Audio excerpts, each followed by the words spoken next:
Today's the last day with the lambs. It's time to prepare for slaughter.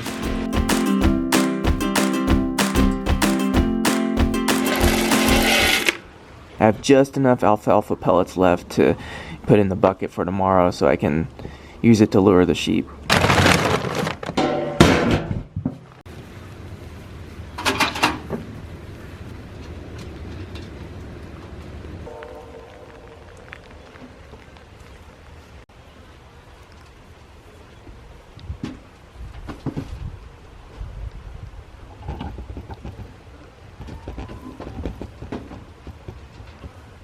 I was planning on being out in the field and discussing and showing exactly how I want to set things up for tomorrow morning, but it's raining so hard right now, I figured I would just talk about the sheep for a little bit. I realize some of our newer viewers may not have had a chance to go back and see some of our older videos. I thought for the newer viewers I'd introduce you guys formally to the sheep. This guy right here was given the name White Butt, and that's because he doesn't have any black spots on his backside like his brother Black Butt does. We did not give them those names. They came with those names already from the ranch from where we bought them. White Butt has been really aloof almost the entire time he's been here. It's only been within the last few weeks that he started warming up to me.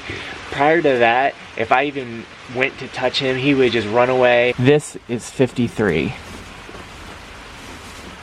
Hey buddy. 53 is 100% pure Katahdin. Black Butt and White Butt are Katahdin mixed with Dorper. 53 actually met the strict criteria for the breeder's breeding program, so he was actually going to be kept. But when we went sheep shopping, we picked him out because he was such a good looking lamb, and the breeder didn't realize that he was breeding stock until we got back to the barn and already settled the paperwork, so she went ahead and sold him to us anyway. That's why I struggle a little bit with the concept of turning him into the freezer, because he's really a beautiful ram. He's great stock. It'd be awesome if we were able to keep him for our own breeding stock. To start off a flock of sheep with this nice of a ram would be really cool, but we just don't have the means for it. It was not in our plan this year. This here is the little guy. We never really officially named him. We just referred to him as the little guy because he is the smallest in the bunch. Hey, buddy. Hi. Little guy's little buddy and Ashley's favorite. He's really sweet. He's always been really gentle. He's never been aggressive with us, never demonstrated any signs of that. He's just really loving. He's a good little boy, aren't you? No one wanted to buy him because he was so small, and the breeder was just looking to get rid of him, to push him off, so she gave us a really good deal on him. He was really cheap, and we thought, why not? I mean, we're not breeding with him or anything like that. So he's just going to be for the freezer, so why not? When we first got the little guy, the breeder told us that he was 100% Katahdin, but I'm thinking he has just a touch of Frisian in him as well. And lastly, there's Black Butt. Black Butt is the leader of the group. He's the biggest of the boy. 53 is just about the same size of him, if maybe just kind of creeping larger than him. But he's definitely maintained his leadership role at this point. Black Butt, being the leader, was the first to really bond with me. He was the one that made the effort. His comfort with us that eventually led to us being able to get close and bond with the other sheep. The Black Butt here was my first real buddy of the sheep. Black Butt has also been the first to get kind of aggressive. He's the one I have to watch out for the most now. We have two pullets out, one from the new flock, so it's a really young pullet, and then we have our Americana pullet from our main flock that's escaped. So I've recruited little buddy here to help me get them back in. You want to go get the fishnet? Yes, I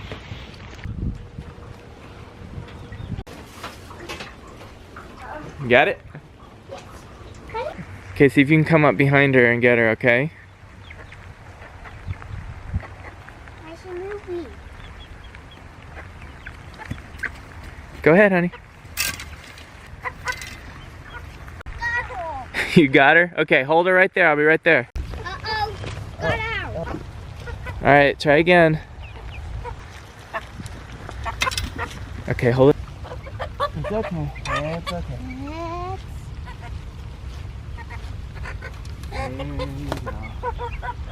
He's happy? Yep. Alright, buddy, that's one. We gotta get the next one. Yeah. Let's see if I can just lift this up and she'll go under. Oh, there she goes.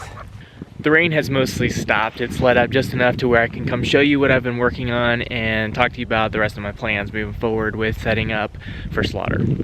I took down the portable electric sheep fencing out from the paddock, so the boys have free range over all the paddocks right now, which they're enjoying. And I moved the portable electric fencing to over here in this area.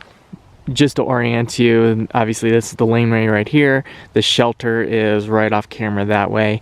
We're going to drag the shelter over here into this paddock. Once the shelter's inside, I'm going to use this fencing down here to close off the paddock, of course with the sheep inside of it. Then along here on the back corner of the paddock, these are where the two fences come together. This perimeter fencing up here is on the reels, so I'm going to reel in the fencing to where the gate handles for the entire system end down at that step-in post. So none of this perimeter fencing will be here on this side or this side, which is okay because we have the electric netting up. I decided to do all this here because it's right next to the driveway. So the mobile slaughter unit truck is gonna pull right up to here. He can stop the back of his truck to where it gets right there on the driveway. I can open up this little piece of the gate, have it just swing outward, and use that as a way to funnel the sheep out one at a time to the slaughter truck. How am I gonna be able to get them out one at a time? I've been giving this a lot of thought too. My plan is to have the back of the shelter facing the driveway. The distance from the edge of the shelter to the portable electric fencing is gonna be roughly 4.5 feet. So I'm gonna cut a piece of hog panel to close that gap. I'm gonna use a fence staple to staple the hog panel here, but keep it kind of loose so I can pivot the panel and use it as a gate so I can hopefully funnel the sheep through that way and luring them with the bucket of alfalfa pellets.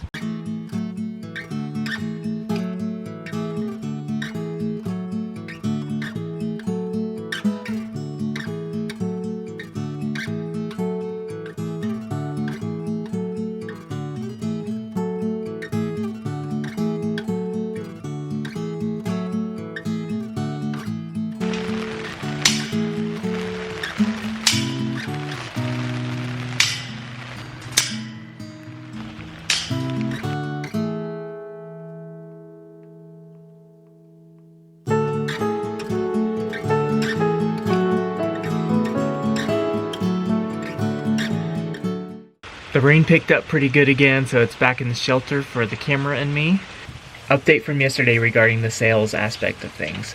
When I sent the email out to my close network a couple of days ago asking for help marketing the lambs, my dad and his wife Diane forwarded the email to some of their egg customers. They have a big poultry flock with lots of chicken and duck eggs. One of their egg customers was really interested in getting some grass-fed lamb, so he put me in touch with her. We worked out the details. Black butt and 53 we're keeping. White butt is the one we sold yesterday. My friend Wes wanted half of the smallest one, which would be the little guy. So I told her I only had half of the little guy left and it's gonna be a small portion. The way I did the marketing for it was, this is a perfect opportunity for someone who's looking to get into buying lamb wholesale but doesn't want to necessarily make the big financial commitment or the big freezer commitment for a larger order. She said this was perfect for her situation because it was plenty of meat for just her and her husband. So she went ahead and paid the deposit, so we got everybody accounted for. The next item for discussion comes from a comment from a viewer. Viewer N. Cootie wrote in and asked about... N. Cootie wanted to know what our plans were for the nose to tail, or as he put it in this case, a bleat to feet approach to the use of the animal. And specifically he was wanting to know about the pelts and the offal. I've heard it pronounced awful too, offal, awful, whichever. As far as organ meat goes, we're definitely keeping that, especially the heart. I know the heart technically isn't an organ, it's a muscle, but lamb heart is phenomenal. You can either slice it in fillets like a steak, or you can stuff it with sausage and apple and roast it, man. As far as the actual offal though, the intestines, the stomachs, that kind of stuff, I don't really have a plan for that. We don't have a compost pile because we were getting the... Stop. Rude. We didn't start a compost pile because we were getting the chickens, and we're basically feeding all our food scraps to the chickens, so there really wasn't a whole lot to compost. And same with the pelts. Normally I'd say it'd be great for compost, but again, no compost pile. I'm glad this comment came up because it got me thinking about it. I really wasn't thinking about it. I'm so caught up in the actual process of everything and the aftermath, and I haven't really thought about those kind of details. So thank you for that comment.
We ran out of daylight. I had to finish everything by the little hat light here.